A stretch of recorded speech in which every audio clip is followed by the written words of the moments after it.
Assalamualaikum warahmatullahi wabarakatuh. Innal hamdalillahi nahmaduhu wa nasta'inuhu wa nastaghfiruh wa na'udzu billahi min shururi anfusina wa min sayyiati a'malina. May yahdihillahu fala mudilla lahu wa may yudlil fala hadiyalah. Asyhadu an la ilaha illallah wahdahu la syarikalah wa asyhadu anna Muhammadan abduhu wa rasuluh. Allahumma shalli ala Muhammad wa ala alihi wa sahbihi wa mawalah. Amma ba'd. Faqad qala Allah ta'ala fi kitabil karim, yarfa'illahu allazina amanu minkum wallazina utul ilma darajat. Wa qala qul hal yastawi allazina ya'lamun wallazina la ya'lamun. Wa qala Rasulullah sallallahu alaihi wasallam, ad-dunya mal'unatun wa mal'unun ma fiha illa dzikrallahi ta'ala wa mawalah wa 'aliman aw muta'alliman. Wa qala majtama qaumun fi baitin min buyutillah yatluna kitaballah wa yatadarasuna bainahum illa nazalat alaihimus sakinah wa ghasyiyahumur rahmah wa khafat alaihimul malaikah wa zakarahumullah fiman indah. Yang mulia para tokoh agama, tokoh masyarakat, pengurus musala, pengurus majelis, Bapak sekalian yang Allah muliakan dan dirahmati Allah Subhanahu wa taala. Alhamdulillah, selalu kita panjatkan syukur kita kepada Allah Subhanahu wa taala.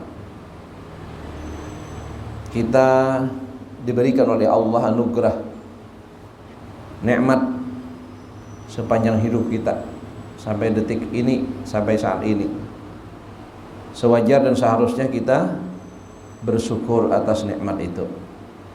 Anishkurli wali walidaik, hendaklah bersyukur kepadaku, bersyukur kepada Allah, dan juga berterima kasih pada orang tua.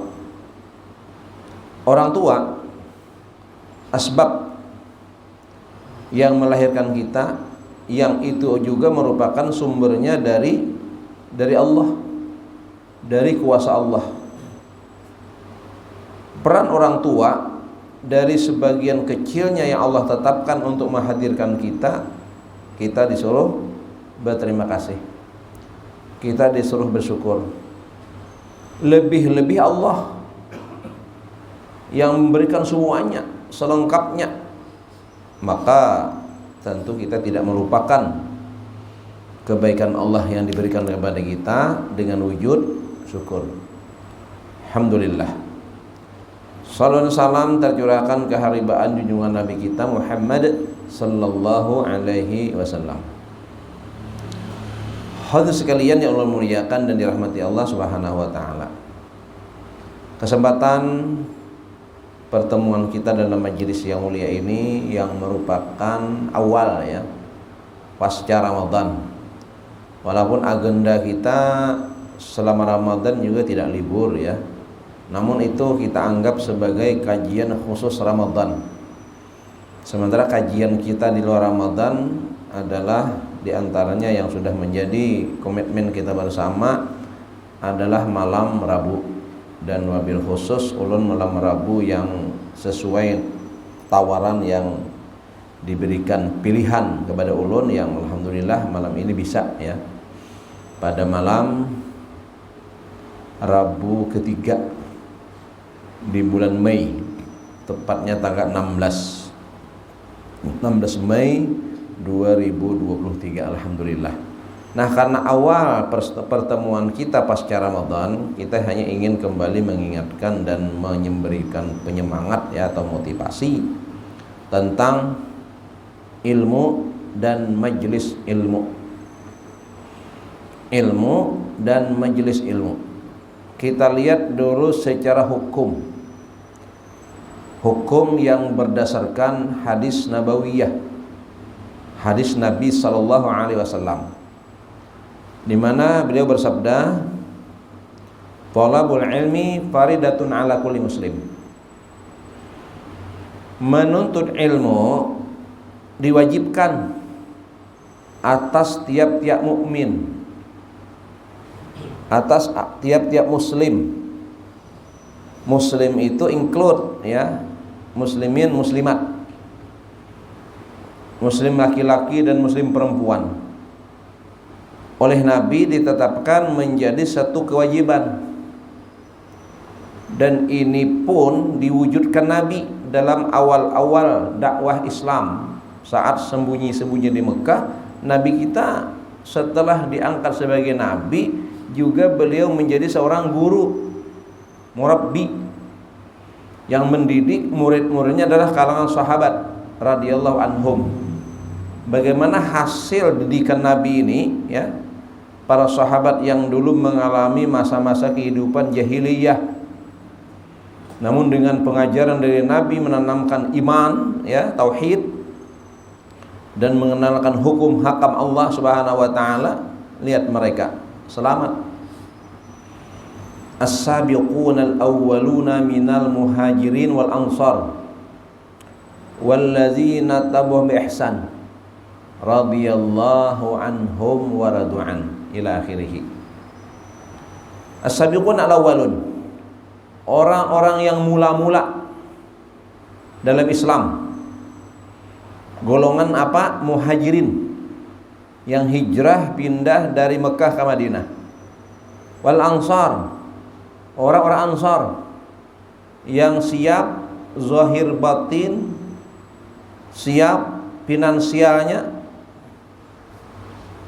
untuk menusrah, menolong para sahabat yang hijrah tadi. Ini dua golongan daripada kalangan sahabat Nabi radhiyallahu anhum. Namun di situ masih koma ya, masih koma lagi, ada lanjutannya, walladzina tabi'uhum bi ihsan, dan orang-orang yang ngikutin mereka dengan baik. Siapa? Peluang itu ada pada kita. Kalau kita ngikutin mereka dengan baik, juga radhiyallahu anhum, Allah redha pada mereka. Jadi peluang maqam redha atau radhiyallahu itu terbuka sepanjang kehidupan manusia sampai akhir zaman. Terbuka bukan hanya peruntukannya untuk para sahabat saja, juga peruntukannya siapa yang ngikutin sahabat Nabi tadi, yang ittiba ya kepada para sahabat Nabi radhiyallahu anhum, dia juga akan mendapatkan itu. Nah, apa yang mereka lakukan kepada Nabi ketika itu? Mereka belajar, mereka ngaji, walaupun dengan ancaman, intimidasi ya, siksaan. Mereka dengan sembunyi-sembunyi datang ke majelis Rasulullah, namanya Darul Arqam, dar rumah yang memiliki adalah sahabat Nabi yang bernama Al-Arqam bin Abil Arqam. Maka rumahnya Al-Arqam inilah yang dijadikan tempat majelis Nabi, ngaji, nuntut penanaman iman tauhid kepada Allah Subhanahu wa taala. Akhirnya berhasil menghasilkan generasi utama ya, yakni generasi sahabat Nabi radhiyallahu anhum yang disusul oleh generasi-generasi berikutnya, yakni para tabi'in. Apa yang Nabi lakukan? Ngajar, taklim wa ta'lum. Apa yang dilakukan sahabat? Belajar, ngaji. Nah ini, jadi aja berislam itu tidak sekedar syahadatain, asyhadu an la ilaha illallah wa asyhadu anna muhammadar rasul, muslimlah seseorang, selesai? Enggak. Maka ada tuntutan terhadap mereka ini yang sudah menyatakan asyhadu an la ilaha illallah wa asyhadu anna muhammadan abduhu wa rasuluh. Itu ada konsekuensi untuk menanamkan iman itu. Jadi fungsi majelis nih ya, majelis yang diwajibkan kepada kita itu dalam rangka penanaman iman.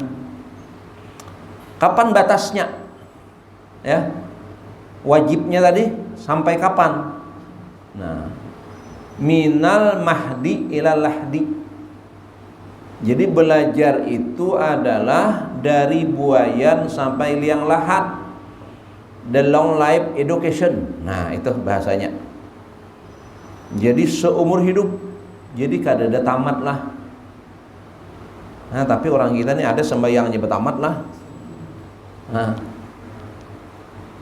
sembahyang kan adalah tamat hatta hatta ya'tiyakal yaqin, sampai mati dalam kondisi seburuk apapun kesehatan, selama masih memungkinkan untuk melaksanakan ibadah sholat, seseorang mesti sholat, tidak ada tamat.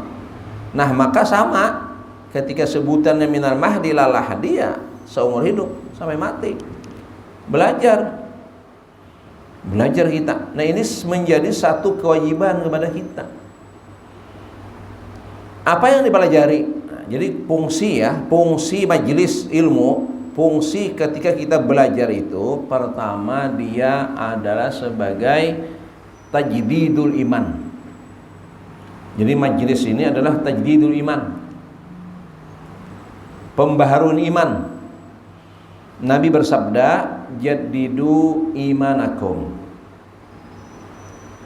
Nabi bersabda, perbaharui iman kalian. Qalu, sahabat bertanya nih, kaifa nujaddidu imanana ya Rasulullah? Bagaimana caranya kami memperbaharui iman kami? Qala sallallahu alaihi wasallam, kata Nabi, aksiru min qauli la ilaha illallah. Perbanyak kalian dengan ucapan la ilaha illallah. Dalam memahami sabda Nabi ini, ya, maka para pensyarah hadis, ya, memahami dengan dua pemahaman. Ada tekstual, ada kontekstual. Secara tekstual adalah melahirkan majlis zikir, ada orang zikiran menyebut kalimat itu dengan banyak-banyak. Itu satu. Yang kedua, kontekstual adalah sebagaimana yang dilakukan oleh Nabi kita SAW. Jadi tidak zikiran konteks Nabi itu. Konteks Nabi itu adalah majelis ta'lim, membicarakan keagungan dan kebesaran Allah Subhanahu wa taala. Allah Malik, Allah Raziq, Allah lah yang memiliki, Allahu Rabbul Alamin. Allah adalah Rabb. Rabb itu Khaliq, Allah yang mencipta kita, mencipta alam. Allah Malik, Allah yang menguasai alam, menguasai manusia. Allah Raziq, Allah menjamin rezeki manusia. Itu Rabb. Dibicarakan. Tertanamlah yakin kita kepada Allah. Orang yang punya yakin kepada Allah, hatinya tenang, tidak bingung menghadapi kondisi kehidupan yang bagaimana saja. Dia serahkan kepada Allah. Satu, wa may yattaqillah. Dua, wa may yatawakkal 'ala Allah. Satu, hidupnya dalam ketakwaan. Dua, hidupnya dalam penyerahan, tawakal kepada Allah. Insya Allah sesuai apa yang Allah katakan. Kalau takwa, wa yarzuqhu min wa may yatawakkal wa may yattaqillah yaj'al lahu makhraja wa yarzuqhu min haitsu la yahtasib. Kalau wa may yatawakkal Allah fa huwa hasbuh. Nah, ini kan jelas jaminan Allah Subhanahu. Kapan itu bisa kita menghayatinya? Kalau kita yakin, iman yang mantap. Maka ini ditajdid, diperbaharui. Nah, prinsip-prinsip taklim juga adalah merupakan i'lan keutamaan dan kemuliaan agama, kemuliaan tauhid, kemuliaan Rasulullah. Nah, sekarang kita keliling Banjar sampai hulu sungai. Adakah kita tak baca i'lan keuntungan tahajud, keuntungan korban, keuntungan duha? Mana ada spanduknya? Tidak ada. Nah, ada apa? I'lan handphone, happy word. Oh. Nah, ada apa? I'lan caleg. Tuh gambar-gambar caleg tuh di Pampang, turunan jembatan, pohon kayu hariwaya. Di seberang masjid itu bawah jembatan Pasar Lama di Jamban. Itu apa yang dipasang? Gambar caleg. Fadilah korban ada enggak? Tidak ada. Di mana adanya? Di majelis. Orang kayak majelis mendengarkan keutamaan itu. Dijelaskan dari si hukumnya, fadilahnya, keuntungannya, akibatnya kalau kita tidak berkorban. Dijelaskan di mana? Di majelis. Jadi orang datang ke majelis mendengar iklan amal, iklan akhirat. Yang ada nih banyak iklan dunia. Mana untungnya sekarang kita memiliki dunia dan juga dengan amal akhirat? Jelas amal akhirat. Orang yang beriman mendengar kalam itu dari Allah. Wal akhiratu khairu wa abqa. Wal akhiratu khair. Dan akhirat itulah yang lebih baik.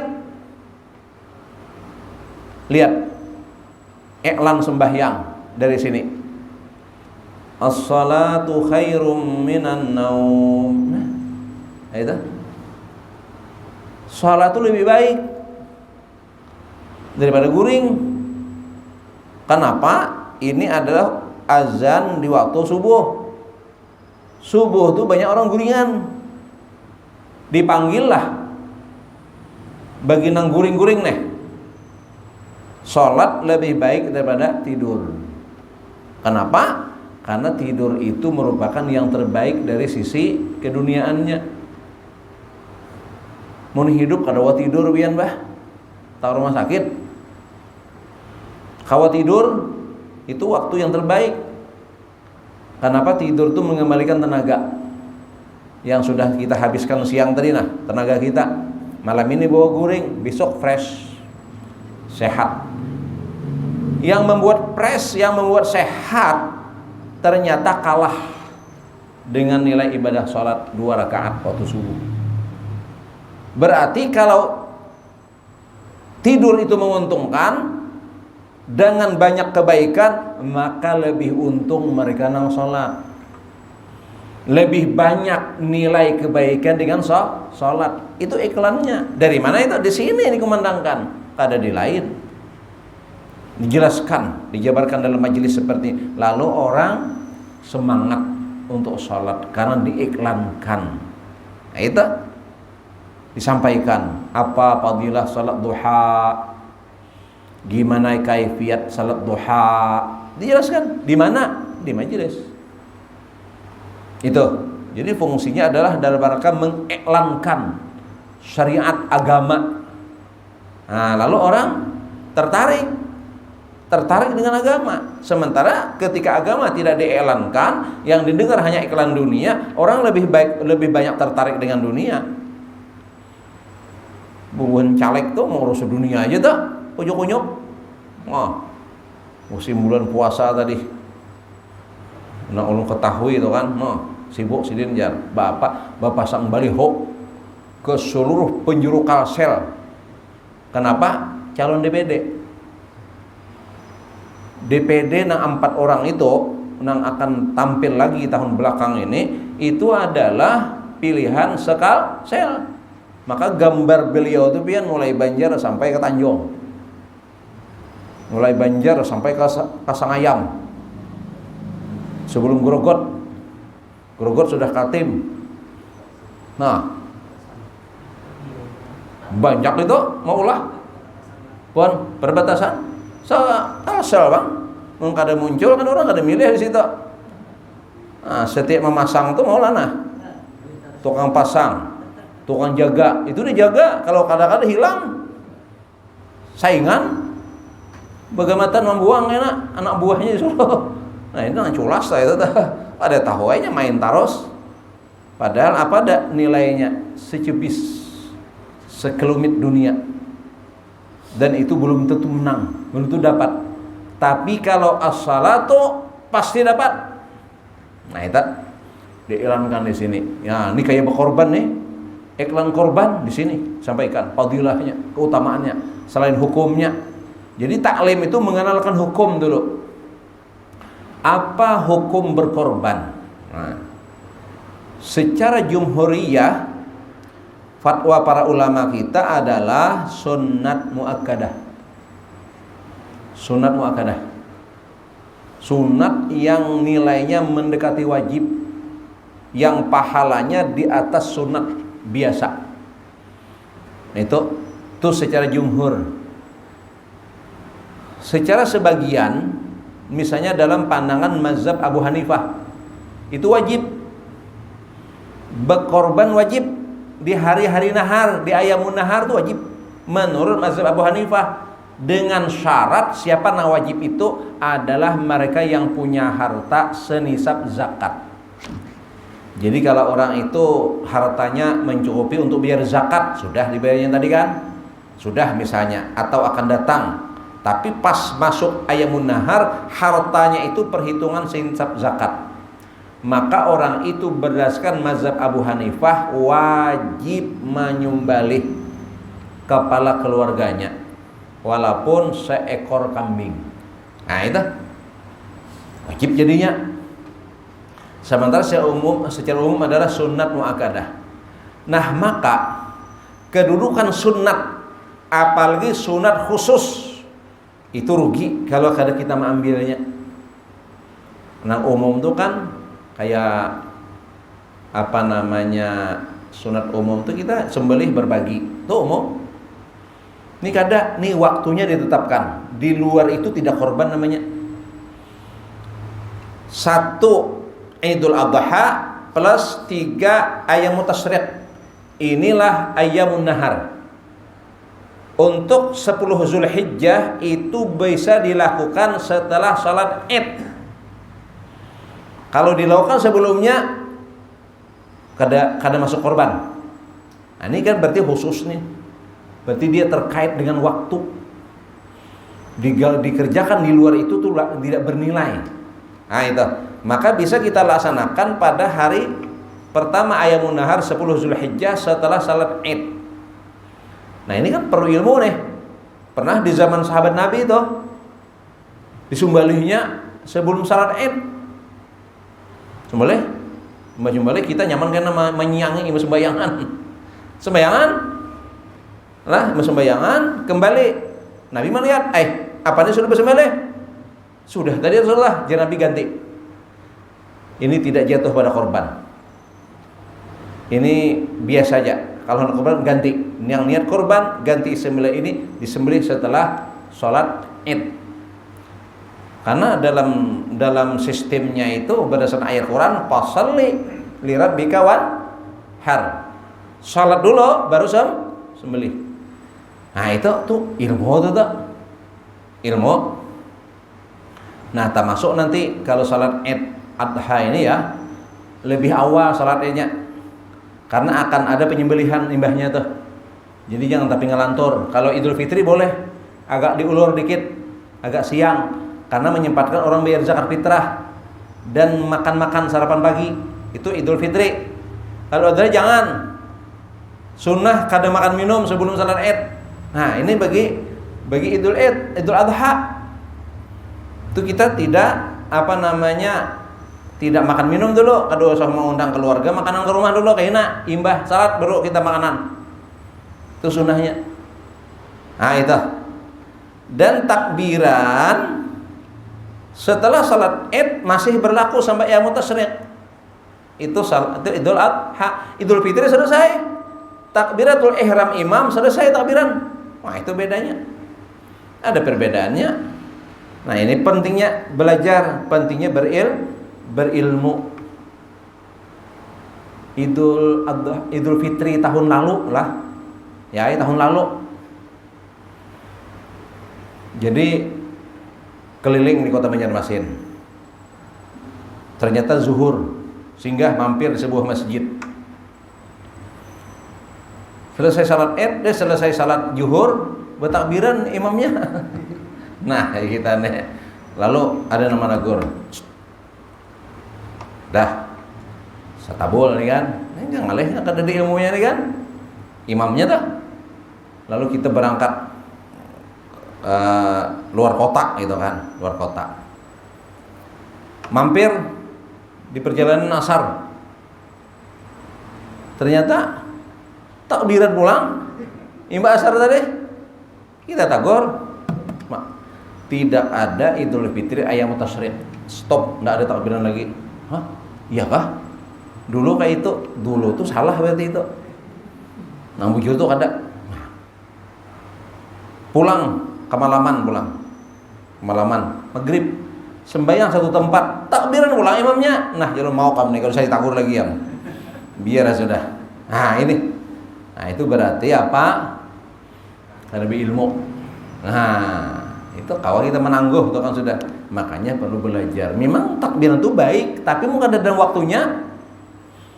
Menyembelih korban itu baik, mungkin ada di waktunya. Kada pas syariatnya ada diterima. Justru jadi aneh itu kan.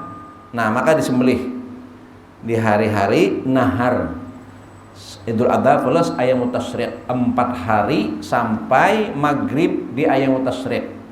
Selesai di hari ke-13. Nah ada lagi tuh penyembelihan. Nah itu secara hukum ya. Nah secara fadilah keuntungannya, oh banyak pian keuntungannya pian. Korban ini aset akhirat kita. Hari ini orang kan berlomba-lomba ini apa istilahnya itu, menyimpan atau mengolah investasi. Hari ini banyak orang istilah investasi. Ada perumahan baru dibuka kelas premium di Hentil Bakti. Handakah investasi? Wah, lalu wae nang mana berduit kan investasi. Ada kaplingan tanah di Jalan Gubernur Sarkawi, pinggir jalan. Adakah nak investasi? Nang mana berduit kan berebut nih, kesempatan nih. Dan harga masih dalam klasifikasi murah itu kan. Nah bagi orang-orang yang pemodal itu kada masalah, ambil dahulu. Sehingga banyak tuh perumahan-perumahan tuh nang rumah kosong tuh. Tuh kisahnya investasi yang ada di diami. Nah itu mau, padahal kadang-kadang tersia-sia kadang-kadang. Nang ditawarin ini banyak pian bukan pegawai negeri bang, ya nyaman kisahnya mangsor. Tawaran tuh nih hari-hari nih di HP nih investasi, wah itu. Ini nang pastinya nah investasi akhirat ini. Ini sembelihan nih untuk Allah. Bismillahi wa ala millati Rasulillah sallallahu alaihi wasallam. Ini milahnya Rasul. Ini sunnah agung, sunnah besar. Ya, lihat pengorbanan Nabiullah Ibrahim alaihissalam. Apakah tersia-sia? Tidak. Tidak. Sama sekali tidak mengurangi nilai sesuatu yang kita korbankan. Apa yang dikorbankan Nabi Ibrahim? Anak yang beliau korbankan. Pas beliau sembelih itu anak, apakah berkurang? Tidak. Utuh seutuh-utuhnya begitu. Sedikit pun tidak berkurang. Malah mendapatkan rezeki min haitsu la yahtasib. Nah, ternyata apa? Qibas. Yang dikorbankan tidak berkurang, justru beliau dapat qibas. Sama kita nih, menyembelih sapi, menyembelih kambing dengan nilai 25, 2,5, 2,7, 3,1. Masjid Syarifah Salehah Martapura itu 3,1, 3.100.000. Tidak masalah, berarti kualitasnya barangnya masih bagus, nyaman cari barang, duitnya banyak, duit pas-pasan ngalih cari barang yang bagus. Halus sapi kacang. Nah pembagiannya pun bilang mengalah ngalih, membagi setengah kilo kebanyakan. Jangan selama masih ada, kenapa kok menawar? Pukuling mencari banjar, adakah nang 1,5 juta? La ilaha illallah. Ini investasi akhirat, simpanan gasan kita. Tidak akan hilang itu. Milik kita 100%. 3,1, 2,7, 2,6, paling ada 2,5, ada orang dengar 2,0. Sapi bingung berhulu. Sudah di investasi awal, sudah setahun yang lalu sudah menukar pedet sudah. Kalau pedet anak sapi. Nah, diganalakan nyetai murah. Panitia sudah tahu anggarannya. Nah, itu kan. Aduh sakit. Nah, lalu kayaknya kada kurang itu. Nang 2 juta kada kurang, 3 juta kada kurang, karena utuh adalah milik kita, investasinya yang diandak di akhirat. Sudah 100%. Investasi kita untuk akhirat. Ternyata datang babakol. Babakol datang. Ini jadi jatah nama korban nah. 2 kilo seikong seorang dan 1/7 hatinya dan jantung. Maka kami sudah berkorban tadi. Iya, berkorban sudah. Tapi ini gasan pian. Nah, dapat keuntungan.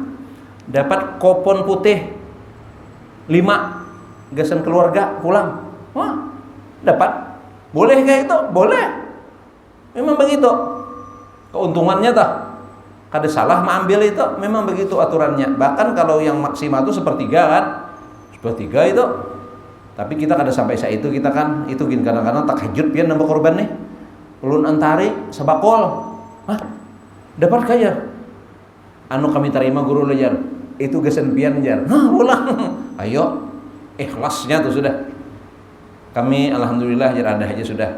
Tuh bawah pian. Nah, untung si pengelola pulang nih, kita kada berharap kada mengantarakan menarai. Subhanallah. Ah itu. Ada pian seikungan motor sapi. Seikungan. Nah, guru kesan kami sekeluarga entar terima. Sembelih kita bagi 7 tadi. 7 bakul. Kada menerima juga, ka-7-nya kamana guru antar aja. Nah, pada antar ke keluarga. Itu 2 kilo isinya hati 1/7. Nah, itu kita orang-orang kita nih siap ikhlas seperti itu, subhanallah. Itu untungnya. Untungnya kita. Nah, nang pengelola pulang pian. Pengelola nih dapat sama lawan orang nambah korban. Sebab tidak akan jalan korban kalau kadang mengelola. Jadi untung nang ngelola itu ada pahala. Berapa orang nambah korban?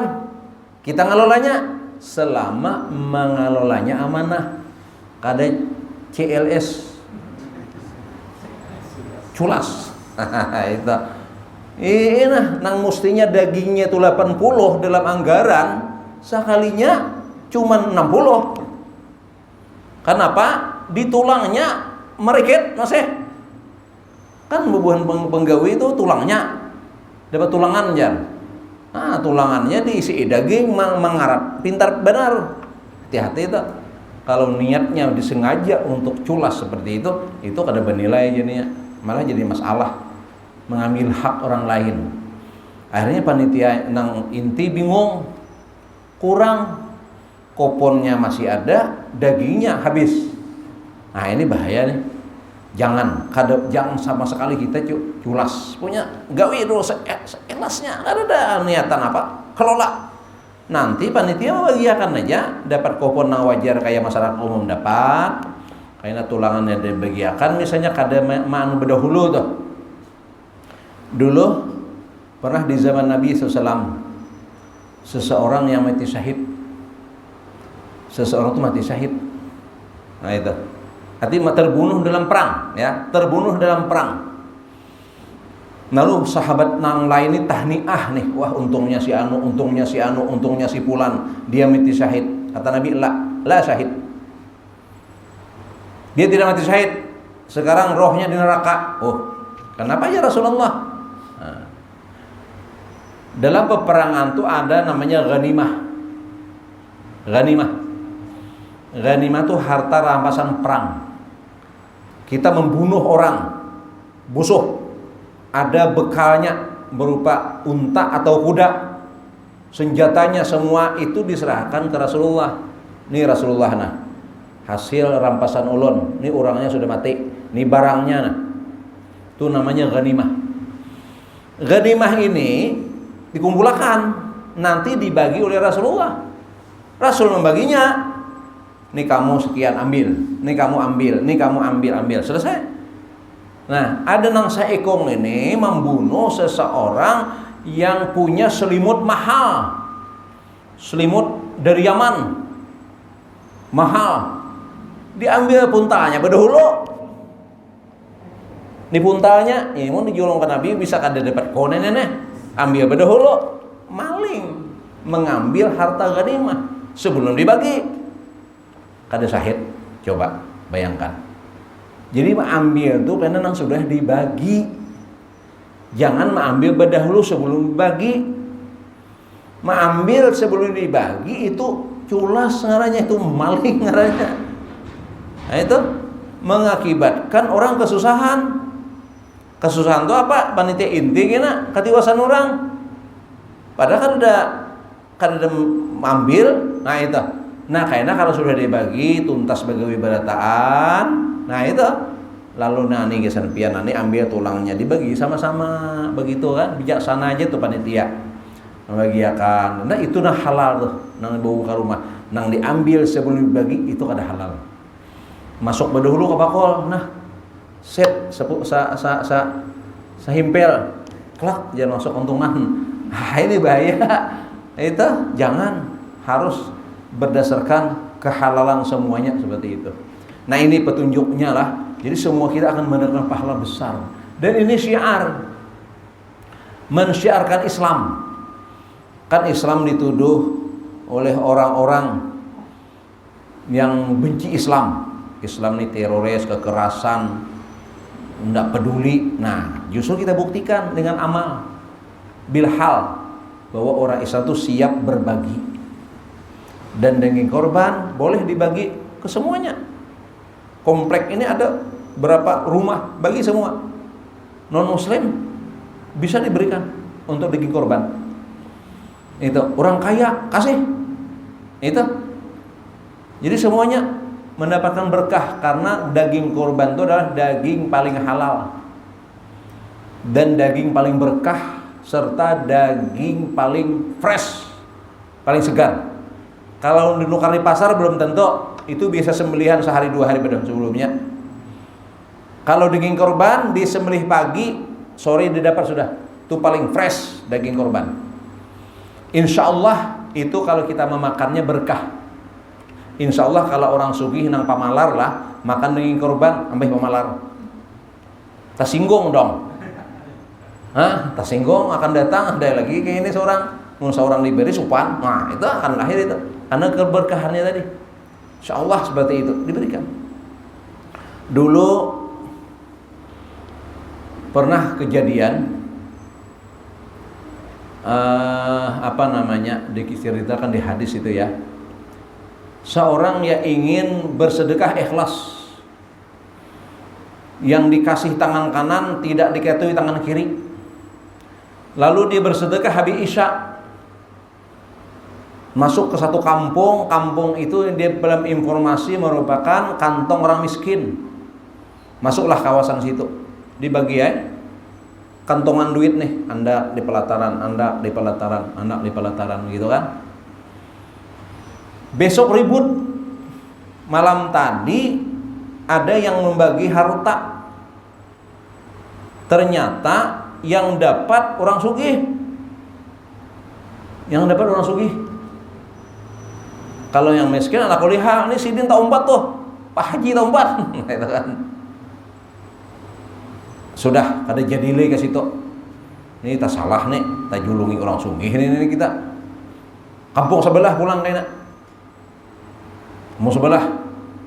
Ternyata apa? Orang kampung sebelah tadi tak antari maling. Terkenal di kampung tuh maling. Dapat ribut besok. Maling dapat duit. Hampir sudah. Pindah pulang. Kampung lain. Bagi kadap-kadap malam-malam. Ternyata ribut pulang. Pelacur dapat, pelacur. Buan Sambialau. Dapat. Apa ini? Duh, hai sia-sia. Aku ini beramal, itu kan. Tak beramal lah orang sugih. Maka yang berhak tuh orang yang ada sugih. Tak hatanya. Tak beri maling, orang fasik. Tak beri pelacur, orang fasik. Lalu dalam riwayat, ada riwayat itu dalam mimpi dihabarkan kepadanya bahwa amalnya itu diterima oleh Allah. Tidak masalah, ngasihkan kemana saja, yang jelas Allah terima. Hikmahnya justru si sugih ampih pangalaruh. Imbah hari itu tersinggung ini. Asbab hidayah. Si maling ampih mencuntan. Mbak dapat itu bermodalnya sampai jadi maling. Nah itu. Jadi buah ikhlas setelah ini banyak makna kisahnya lah. Kita ambil satu sisi saja nanti. Nah, pelacur ampihnya pensiun langsung. Ampih berjualan. Nah, kembali jadi orang baik. Nah, disinilah kalau amal kita ikhlas, kita bagi kepada siapa menerima, insya Allah ada hikmahnya. Termasuk dalam membagi daging kurban kepada siapa saja yang lingkungan itu berhak untuk mendapatkannya. Karena sedikit aja bang. Karena banyak-banyak ada kan, mudah-mudahan mereka tamakan barang halal ini nah. Mudah-mudahan memberikan kebaikan efek pada tubuhnya kalau mereka yang memang ada harapannya itu. Nah, jadi banyak hikmahnya biar. Nah, maka karena banyak hikmahnya nih supaya dapat banyak dapat, banyakin nambah kurban. Ini nuntut masjid usalat waktu minta sumbangan dia bagi amplop udah bak kurban kada sampai lain pulang judulnya bagi amplop itu kada mau udah bagi-bagi. Kalau bagi daging korban udah berada dapat beranya kali cukup dia baik. Jadi jerolon mun hendak komplek tu dapat sakomplekan sumbang sapi jual masjid seikong dapat tu sakomplekan. Ini seikong-ikong warga situ udah nomor korbannya komplek itu dah. Tapi nuntut karena kompleknya para masjid kita bagi amplop wajar aja Allah kalau untuk kemakmuran masjid penyelesaian. Untuk daging korban jangan disamakan. Jangan lagi ya bagi amplop sumbangan kada daging korban kada sampai ke sini. Lain tuh orang kada bisa berpikir nih tak. Mun hendak kompleks sampian dapat sumbang juga. Sapi wadah kami gawiakan. Dapat satu kupon sakampungan. Itu jadi maka kalau hendak banyak dagingnya, banyak nang dapat, banyak isinya, banyak nang bak korban itu aja. Karena alih-alih mau nambah korban kesadarannya kada banyak, sedikitannya kayak apa nang dibagi sedikit alang-alang, digi banyak kada cukup. Nah, jadi supaya jangan bingung, maka ini motivasi semuanya kita berkorbanlah kita. Itu salah satu contoh bahwa dengan ilmu kita dapat itu semangat kita. Lalu tahu hukum-hukumnya, lalu termotivasi manfaatnya dan seterusnya. Karena ini adalah temanya pentingnya ilmu dan majelis ilmu. Itu hanya contoh saja. Maka untuk bagian korban ini memang perlu waktu khusus dalam kajian untuk bisa kita ambil bagian dalam menyembelih hewan korban. Kenapa ini kami ambil sebagai contoh? Karena ini sebulan lebih sedikit aja kita korban kan Idul Adha. Nah, makanya sudah disiapkan sekarang. Jadi siapa yang berdahulu mendaftar, insya Allah nang menyusul di belakang tuh pian pahala nang tadi dulu tuh 4 juga. Karena memancing.